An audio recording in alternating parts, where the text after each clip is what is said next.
At 7:18 a.m., Evelyn Hart stood in the lobby of Merrow & Co. and watched her own name disappear. It wasn't dramatic. No alarms, no shouting. Just a small change in glass and light. The directory screen refreshed, like it was breathing. Executive Strategy VP, Thomas Klein.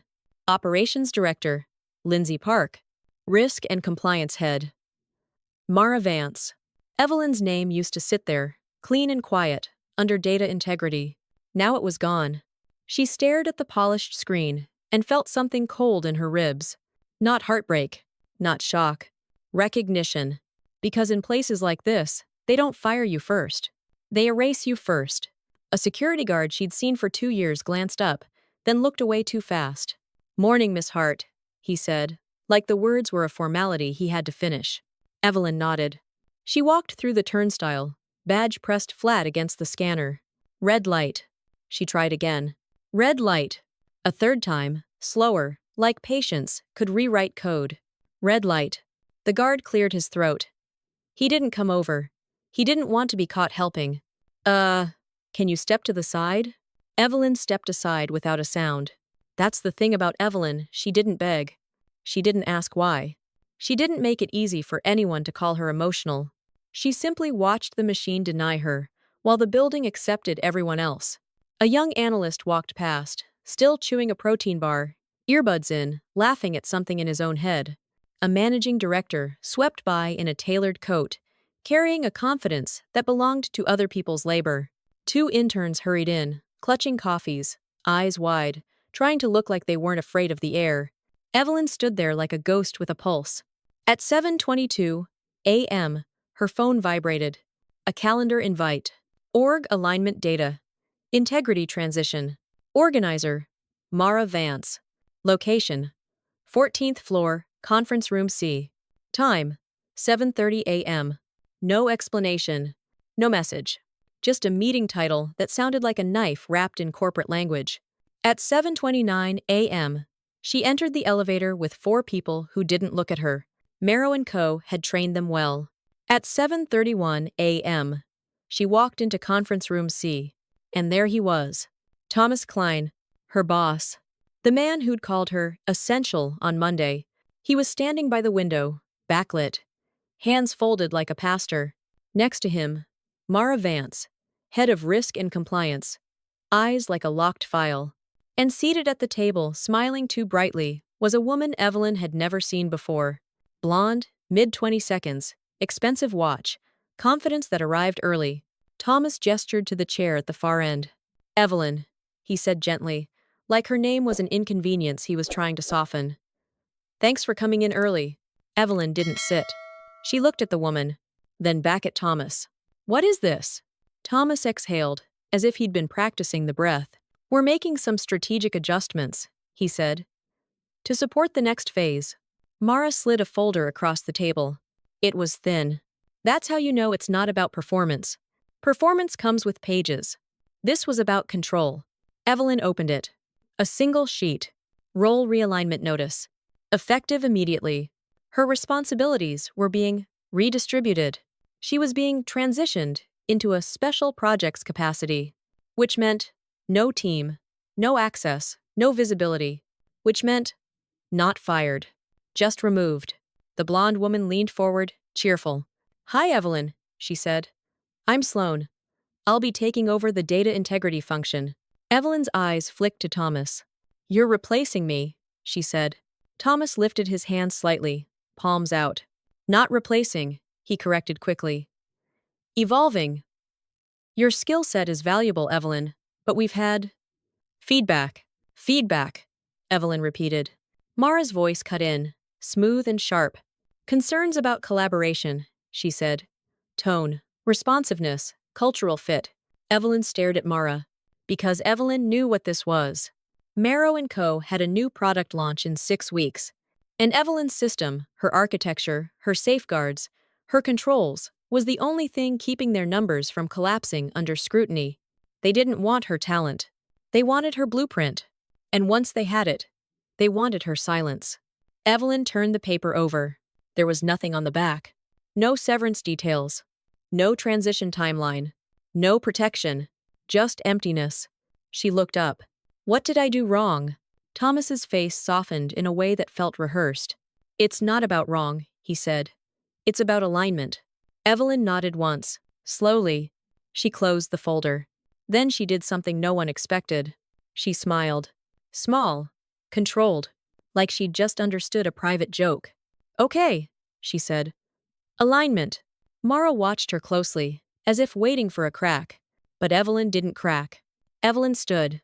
She placed the folder neatly on the table, edges aligned like a ritual, and she said, almost politely, I'll need my access to close out my documentation. Thomas blinked. Sloane's smile wavered for the first time. Mara's eyes narrowed. We'll handle documentation, Mara said.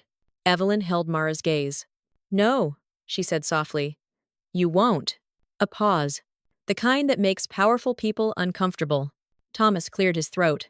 We'll see what can be arranged. Evelyn nodded again. Then she walked out. No slam. No threat. Just a quiet exit. At 7:44 a.m., she stood in the hallway outside the conference room and felt the company moving around her like an ocean that didn't care. And that's when she realized they thought they'd ended her story. But what they'd really done was give her a reason to write the ending herself. Because Evelyn Hart didn't need a badge to bring a building down. She had something far more dangerous. She had receipts. And she had time. 6 weeks earlier, Evelyn Hart was invisible in the way that made companies rich. She wasn't the loud genius. She wasn't the charismatic leader. She was the person who made chaos look like certainty. At Merrow & Co., certainty was the product. They sold it to investors. They sold it to regulators. They sold it to the market like a drug that never showed withdrawal. And Evelyn, quiet, disciplined, meticulous, Evelyn was the one who kept the supply clean. Her team called her the firewall. Half joking, half afraid. Not because she was cruel. Because she did not let bad data breathe. At 11 a.m. on a Tuesday, a junior analyst once walked into her office with a spreadsheet trembling in his hands and said, I think the numbers are off. Evelyn didn't panic. She didn't accuse him of incompetence. She simply asked, show me where it begins. That was her gift. She didn't chase symptoms. She traced origins. Merrow & Co. lived on origin stories too. They claimed they were reinventing consumer credit. They claimed they were expanding access. They claimed they were ethical by design. And investors ate it up, because ethics is easy to applaud when you don't have to verify it. But verification was Evelyn's job. Her division sat in a strange place inside the company, half engineering, half compliance. Data integrity. A name that sounded like a slogan, until you realized what it controlled. Who had access to what? What could be edited? What was logged? What could be proved? Evelyn built the audit trails the way other people built alibis. And for a long time, it made her untouchable. Until it didn't. Because Merrow & Co. was preparing for something bigger than a product launch. They were preparing for a moment. A stage. A story they could sell. The company's flagship algorithm, called Lantern, had a problem. Not a technical problem. A moral one. Lantern's approvals looked clean on paper, but the denial patterns told a darker truth. Certain zip codes got denied more often. Certain last names got flagged more often. Certain risk markers behaved like proxies, wearing legal disguises. Evelyn didn't use the word discrimination out loud. Not yet. In corporate America, the truth has to pass through layers of permission before it can be spoken. But she did what she always did. She gathered evidence. Not emotional evidence. Not vibes. Hard, time-stamped, reproducible patterns. At 3:34 p.m. one afternoon, she sat alone in her apartment with her laptop open and ran the same test 3 different ways. Same result. The truth didn't change just because you asked it politely. When she brought it to Thomas Klein the next morning, she didn't accuse the company. She presented the risk like a map. If we get audited, she said calmly, Lantern does not survive scrutiny. Thomas didn't look surprised. That was the first wound. He rubbed his chin, as if thinking. Then he smiled. A smile that belonged on a billboard. We'll adjust the messaging, he said. Evelyn blinked once. Messaging doesn't change output, she replied. Thomas leaned back in his chair, relaxed. Evelyn, he said, like he was talking to a brilliant child. You're too close to the details. She held his gaze. I am the details. He chuckled softly. And in that chuckle was the sound of power deciding you were inconvenient. A week later, Mara Vance scheduled a meeting. Not with Evelyn. About Evelyn. Evelyn found out the way employees always find out by accident. She was walking past a conference room when she saw her own name on the screen. Data integrity risk. Single point of failure. She paused. Through the glass, she saw Mara at the head of the table, speaking like a judge. Thomas was there. And two people from legal. And someone from HR who looked like they hadn't slept in days. Evelyn didn't walk in. She didn't interrupt. She simply stood there long enough to understand the phrase. Single point of failure. They weren't saying her work was wrong. They were saying her existence was dangerous. Because Evelyn Hart didn't just build systems. She built systems that remembered. And memory is the enemy of anyone trying to rewrite a story. That night, Evelyn did something she never did. She opened a fresh document on her private drive. Title: Personal Contemporaneous Notes. She didn't write opinions. She wrote facts. Dates, times, names, topics. What was said? What was not said? What changed afterward? She didn't know yet that she was building a lifeboat. She just knew the water felt different. 2 days later, Sloan Merritt arrived. No announcement email. No official intro. Just a new face walking the floor like she belonged to the future. Sloan was introduced as program lead, which meant nothing and everything. She asked bright questions in meetings. She nodded at Evelyn's answers like she was learning. But her eyes weren't curious. They were collecting. At 5:10 p.m., after a long day, Sloan caught Evelyn by the elevators. Hey, she said, smiling. Can I ask you something off the record? Evelyn looked at her. Sloan lowered her voice like they were friends. Is it true you're the only one who understands the Lantern audit framework? Evelyn didn't answer immediately. Because the question wasn't innocent. It was a measurement. A way to estimate how hard Evelyn would be to remove. Evelyn pressed the elevator button. Then she said, evenly, the framework is documented. Sloane's smile widened. Of course, she said. But documentation is never the full picture. The elevator arrived. Evelyn stepped inside. Before the doors closed, she looked at Sloan and said, documentation is the only picture that counts. The doors shut. And as the elevator descended, Evelyn felt the first clear outline of what was happening. They weren't hiring help. They were hiring a replacement. And replacements don't learn. They inherit. Which meant someone was planning to take Evelyn's work and make sure Evelyn couldn't prove it was hers. That's when she began to build something new. Not a product feature. Not an improvement. A safeguard. A system that would do one simple thing. If her access was cut, if her role was altered, if her work was reassigned, a clean, automatic record would trigger. Not a dramatic leak. Not a scandal. Just a quiet package of truth, delivered to the right places, at the right time, in the right format. Because Evelyn didn't want revenge that looked like rage. She wanted revenge that looked like procedure. She wanted the kind of revenge that walked into a room wearing a suit and carrying a clipboard. And by the time anyone realized what it truly was, it would already be too late to stop it. Evelyn first noticed the pattern at 8:41 a.m. on a Wednesday. It wasn't in an email. It wasn't in a conversation. It was in the calendar. Her week used to look like a grid of responsibility. Architecture reviews. Risk sinks. Audit checkpoints. Meetings where decisions happened. Now, her calendar looked lighter. Not empty. Curated. At 8:45 a.m., a meeting she normally chaired appeared under someone else's name. Organizer, Sloan Merritt. Title: Lantern Data Alignment. Evelyn had been downgraded to optional. Optional was corporate for irrelevant. She clicked into the invite history. The meeting hadn't been moved. It had been recreated, which meant someone wanted a version of the conversation without her fingerprints on it. At 9:02 a.m., she walked past conference room B and heard her own framework being discussed. Not referenced. Used. Sloan was at the whiteboard, marker in hand, drawing boxes Evelyn recognized instantly. Same flow. Same checkpoints. Same safeguards. Just relabeled. Evelyn didn't interrupt.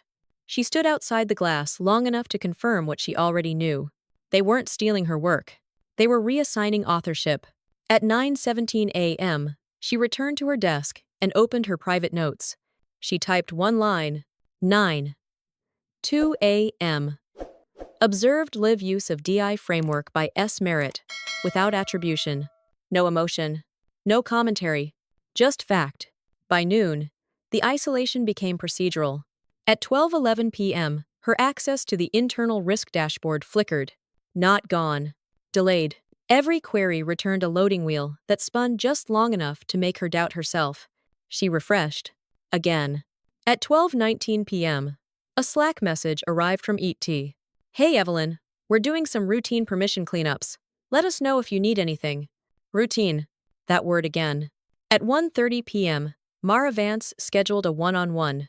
Title: Touch Base. Location: Glass Office 14C. Mara didn't offer a seat.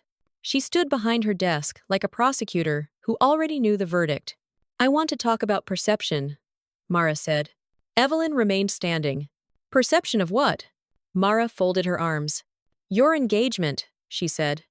Your adaptability. Evelyn waited. Mara continued. Some people feel you're resistant to change. Evelyn nodded slowly. Can you give me an example? Mara hesitated. That hesitation was the tell. Well, she said, you haven't been as collaborative with Sloan as we'd hoped. There it was. Evelyn tilted her head slightly. Sloan has access to systems she hasn't been trained on, Evelyn said calmly. That's not collaboration, that's risk. Mara's eyes hardened. You don't decide what risk is anymore, she said.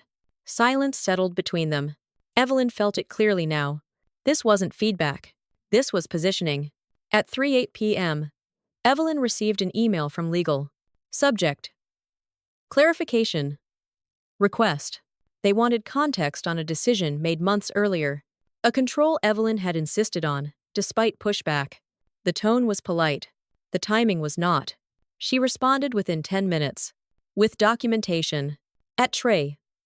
Suvok Fira Pay. M. Thomas stopped by her desk. Rare. Public. Hey, he said lightly. You okay? I'm working, Evelyn replied. Thomas smiled, hands in pockets. Just checking. You've seemed tense. Evelyn looked up at him. I'm documenting, she said.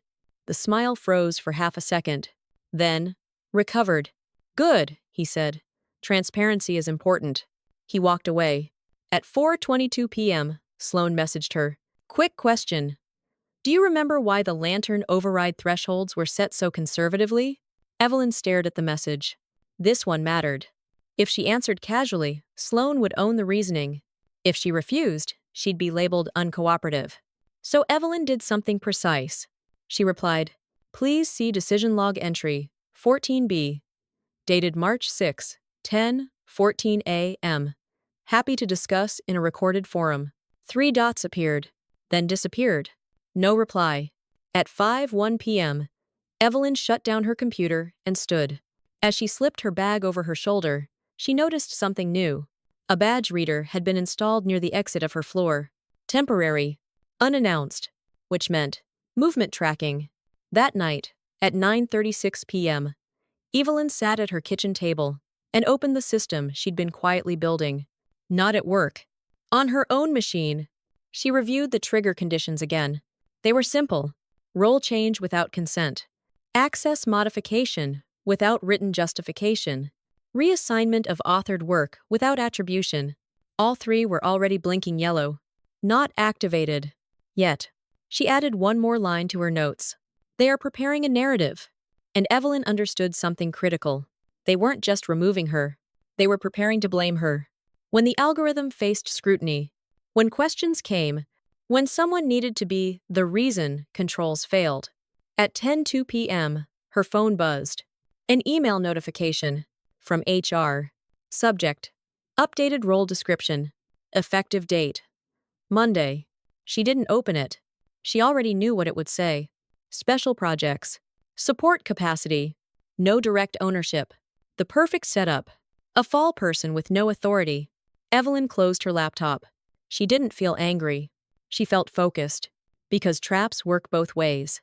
And the most dangerous thing you can do to someone like Thomas Klein is let him believe the story is already written. At 7:06 a.m., Evelyn Hart knew before the system told her. She could feel it in the way the building sounded.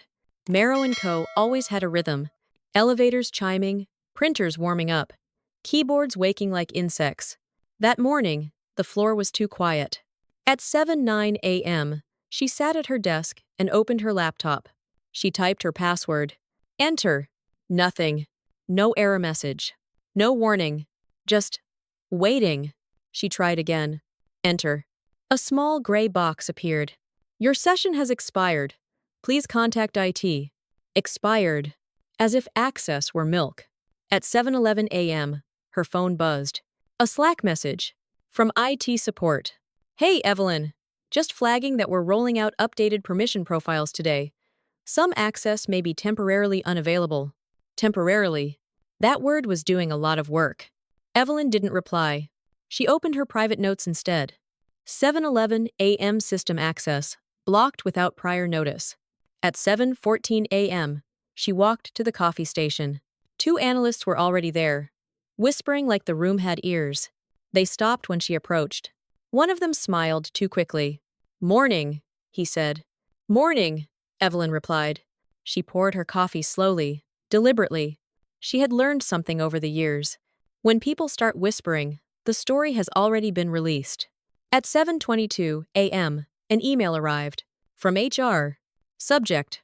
Role transition effective today. She opened it. 3 paragraphs. Polite, neutral, bloodless. Her role was being realigned to Special Projects Advisory. She would support continuity. Her direct reports would temporarily transition under program leadership. Program leadership.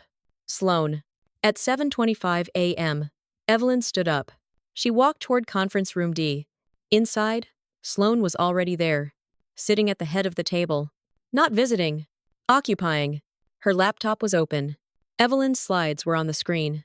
With Sloane's name in the footer, Thomas stood beside her, hand resting on the chair like a claim. Mara was there too, arms folded, eyes alert. This wasn't a meeting. It was a coronation. Evelyn stepped inside. The room fell silent. Thomas turned, surprised but not confused. Evelyn, he said.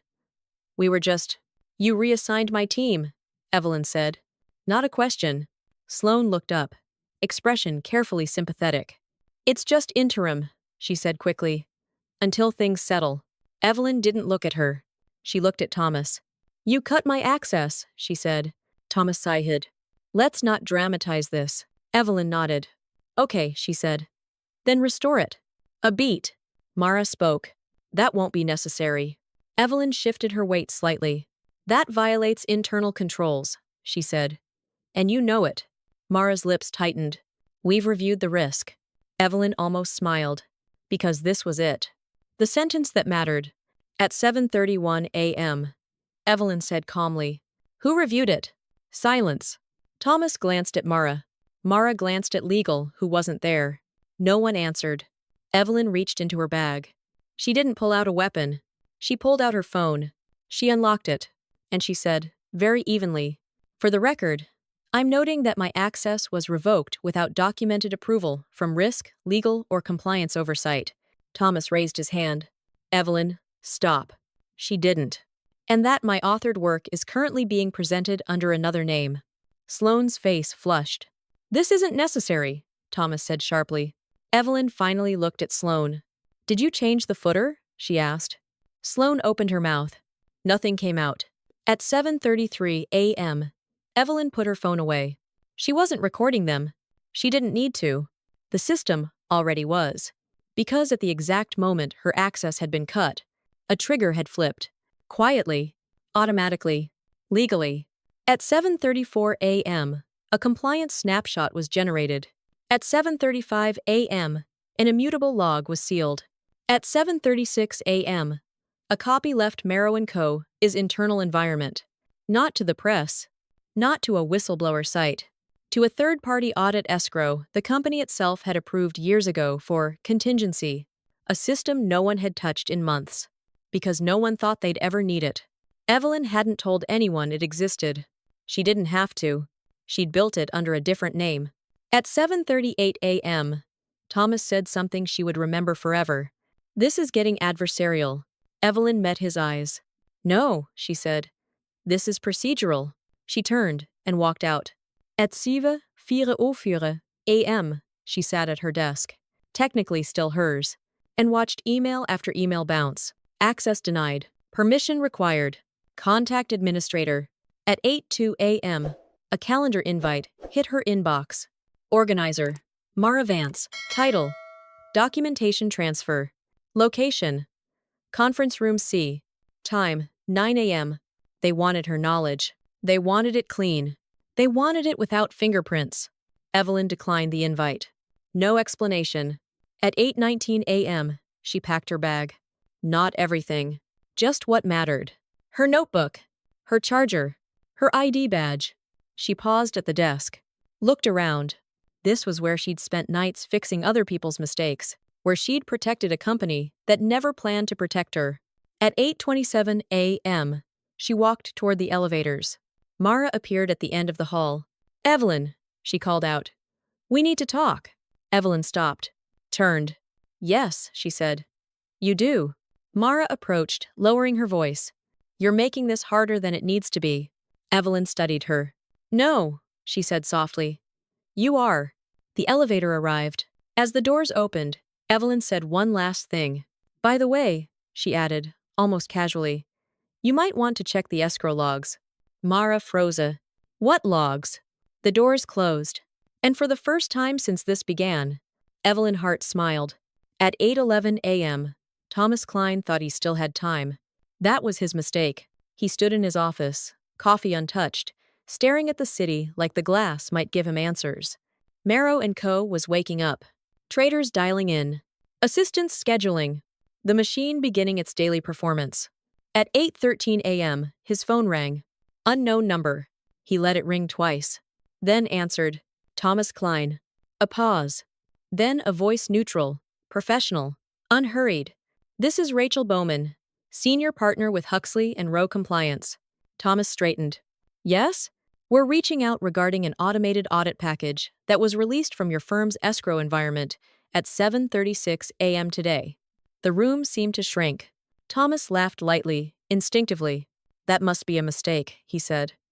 We didn't initiate any audit. Another pause. Correct, Rachel said. You didn't. Silence stretched. She continued. The release was triggered by internal control deviations defined in your own governance framework. Thomas swallowed. What deviations? Access revocation without documented authorization, she said. Authorship reassignment without disclosure. And procedural override of compliance ownership. Thomas felt the floor tilt. We'll look into that, he said quickly. There may have been a misunderstanding. We already have, Rachel replied. At 8:17 a.m., Thomas ended the call and immediately dialed Mara. She answered on the first ring. Tell me you didn't touch the escrow, he said. I didn't, Mara snapped. No one touches the escrow. Thomas closed his eyes. Then how did it trigger? Mara didn't answer. Because Mara already knew. At 8:23 a.m., an email hit the executive distribution list. From Huxley and Rowe Compliance. Subject. Preliminary review. Notice Marrow & Co. The words preliminary and review sat together like a threat. At 8:26 a.m., legal started running. At 8:29 a.m., the head of investor relations walked into Thomas's office without knocking. Are we being audited? She asked. Thomas hesitated. That hesitation would cost him later. It's exploratory, he said. Her face hardened. You need to tell me if I should cancel the roadshow. Thomas didn't answer fast enough. At 8:34 a.m., Sloane Merritt refreshed her inbox for the fifth time. She hadn't slept. Her phone buzzed nonstop. Slack messages she didn't open. Emails she didn't understand.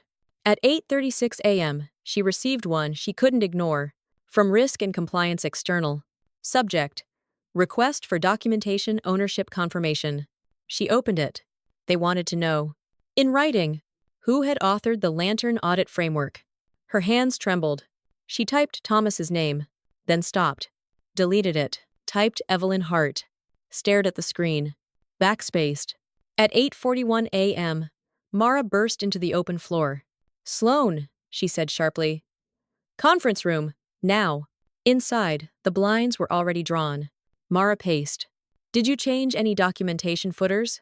Sloane shook her head too fast. They were already like that, she said. Mostly. Mostly? Mara snapped.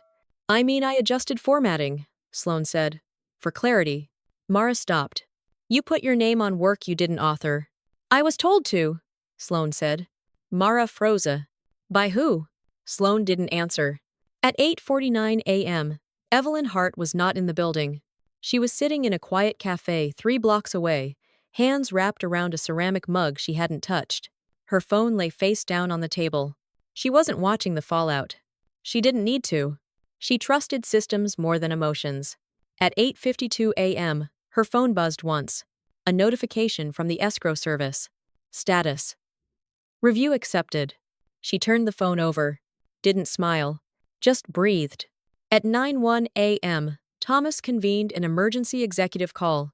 Voices overlapped. Questions collided. Who authorized this? Is this reportable? Are we exposed? Thomas raised his voice. Everyone calmed down. No one did. At 9:07 a.m., legal spoke the sentence that changed everything. We have a problem, she said. The audit log shows Evelyn Hart as the original architect and compliance owner. Mara felt cold. That's not, she began. It is, legal interrupted. And her access revocation triggered the release. Automatically. Silence. Then someone asked the wrong question. Can we stop it? Legal shook her head. No, she said. It's already external. At 9:14 a.m., Investor Relations sent a single-line email. Roadshow postponed. At 9:18 a.m., Thomas sat back in his chair, stunned. For the first time, he understood the scale of what had happened. This wasn't revenge. This wasn't sabotage. This was exposure. Clean. Documented. Unarguable. At 9:26 a.m., Mara whispered, the truth no one wanted to say. She planned this. Thomas stared at the table. At 9:30 a.m., Sloane was escorted out of the building by HR. Not fired. Removed. At 9:34 a.m., a board member asked a question Thomas couldn't answer. Why didn't we protect the person who protected us? At 9:41 a.m., Evelyn received her first call. She let it ring. Then her second. She ignored it. Then her third. She answered. Yes? Thomas's voice was strained. We need to talk. Evelyn looked out the cafe window. No, she said calmly. You do. She hung up. At 10:18 a.m., the board decided to call it containment. They didn't say panic. They didn't say mistake. They said containment, because that word made them feel like adults in control of fire. At 10:21 a.m., Thomas Klein sat in a conference room with men and women who had never read a line of code in their lives, but controlled millions with a raised eyebrow. This is manageable, he said, voice steady. We bring her back in. Quietly, one board member leaned forward. Why would she agree? Thomas paused. Because he had never considered the possibility that she wouldn't. At 10:34 a.m., Evelyn Hart received an email from a private domain. No company logo. No legal footer. Just a subject line. Let's resolve this. She read it once. Didn't respond. At 10:47 a.m., another email arrived. This one from legal. Subject. Confidential discussion request. Still no response. At 11:02 a.m., her phone rang again. This time, she answered. Yes, she said. The voice on the other end was not Thomas. It was calm. Female. Precise. This is Angela Ruiz, outside counsel for Merrow & Co. We'd like to discuss a path forward. Evelyn stirred her coffee. A path forward for who? She asked. For everyone, Angela replied. We believe there's room for alignment. There it was again. Alignment. Evelyn smiled, faintly. At 11:14 a.m., they met in a neutral office. No logos. No glass walls. No audience. Angela sat across from Evelyn with a folder thick enough to feel generous. We're prepared to offer a reinstatement, Angela said. Expanded scope. Executive title. Evelyn listened. And compensation, Angela added. Adjusted to reflect your contributions. She slid the folder across. Evelyn didn't open it. Angela continued. In return, we'd ask for cooperation. Discretion. Evelyn looked up. You want an NDA? Angela nodded. Standard. Evelyn leaned back. At 7:36 a.m. today, she said, your client lost control of the narrative. Angela's expression tightened. This doesn't have to escalate. Evelyn tilted her head. It already has. Angela opened the folder, eager now. Numbers. Benefits. A severance package disguised as power. A seat at the table.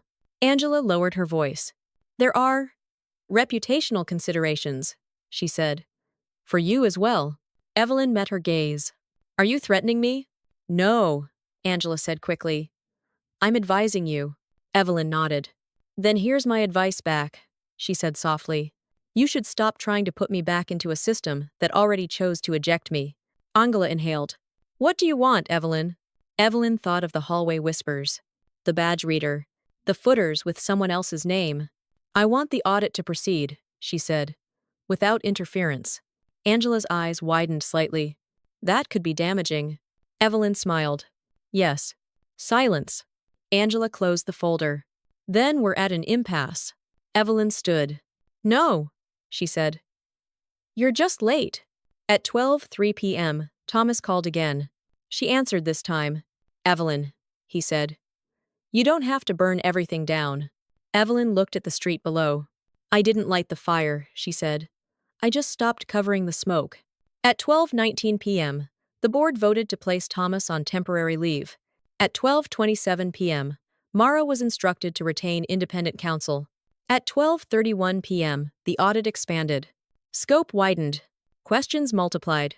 At 12:44 p.m., Evelyn received a final message from HR. Subject. Exit options. She deleted it without opening. At 1:02 p.m., she walked home. Not triumphant. Not relieved. Just finished. Because power had finally moved back where it belonged. At 1:18 p.m., the escrow service sent one more update. Status. Phase 2 initiated. Evelyn stopped walking. Phase 2. She hadn't even needed to trigger it. The system had decided. And somewhere, inside Marrow & Co., someone finally understood. This was never about revenge. This was about accountability. And accountability doesn't negotiate. At 6:42 a.m., the market opened like it always did. Numbers flickered. Indexes rose and fell. Nothing looked different from the outside. Inside Marrow & Co., everything was breaking. Phase 2 didn't arrive loudly. It didn't announce itself. It arrived as questions. At 6:47 a.m., the external auditors requested raw model outputs. Not summaries. Not dashboards. Raw. At 7:03 a.m., legal flagged a discrepancy. A small one. A difference between reported approval rates and archived decision logs. At 7:18 a.m., the difference wasn't small anymore. It was patterned. At 7:41 a.m., the word no one had said out loud finally entered a document. Bias proxy exposure. The room went quiet. Not because people didn't understand it, but because they did. At 8:06 a.m., the auditors traced the origin. They followed the safeguards. The overrides. The decisions that had been temporarily adjusted. Every path led to the same place. A meeting. A directive. A name. Thomas Klein. At 8:19 a.m., the board asked legal one question. Could we have known? Legal didn't lie. Yes, she said. We were warned. By who? Legal hesitated, then answered. Evelyn Hart. At 8:33 a.m., Thomas resigned. Not in disgrace. In language. A personal decision. A desire to step aside. The stock dipped anyway. At 8:51 a.m., regulators requested interviews. At 9:14 a.m., the press started calling. At 9:28 a.m., Marrow & Co. released a statement about values. No one believed it. At 9:46 a.m., Evelyn Hart was walking through a public park. No phone in her hand. No notifications. Just the sound of footsteps on gravel. She stopped on a bench. Sat. And for the first time in weeks, allowed herself to feel something. Not victory. Relief. Because the system hadn't protected her. She had protected the system from becoming a lie. At 10:02 a.m., her phone buzzed. One message. From the escrow service. Status. Phase 2, complete. She exhaled. At 10:18 a.m., a different call came in. Not from Marrow & Co. From a regulator. "We'd like to speak with you," the voice said. As an independent expert. Evelyn didn't hesitate. "Yes," she said. At 10:41 a.m., another email arrived. From a nonprofit focused on ethical AI. Then another. Then another. People weren't asking her to come back. They were asking her to lead. At 11:07 a.m., she declined them all. For now. Because Evelyn Hart had learned something important. Power doesn't live in titles. It lives in design. At 12:22 p.m., Marrow & Co. officially announced a full restructuring. Compliance was no longer a department. It was a board function. At 12:39 p.m., an internal memo circulated. It would later be leaked. One line stood out. Failure occurred when institutional memory was removed. They didn't name her. They didn't have to. At 1:11 p.m., Evelyn deleted the last file on her private notes. Not because it was no longer useful, but because it had done its job. At 1:36 p.m., she opened a new document. A blank one. Title: The Things Systems Must Never Forget. She didn't know yet who would read it. She just knew it would exist. At 2:04 p.m., Evelyn Hart walked past a glass building and caught her reflection. Calm. Unbent. Still standing. She didn't win by destroying them. She won by refusing to disappear. And somewhere, deep inside a corporate archive that could never be erased, her name still lived. Not on a directory screen, but inside the truth.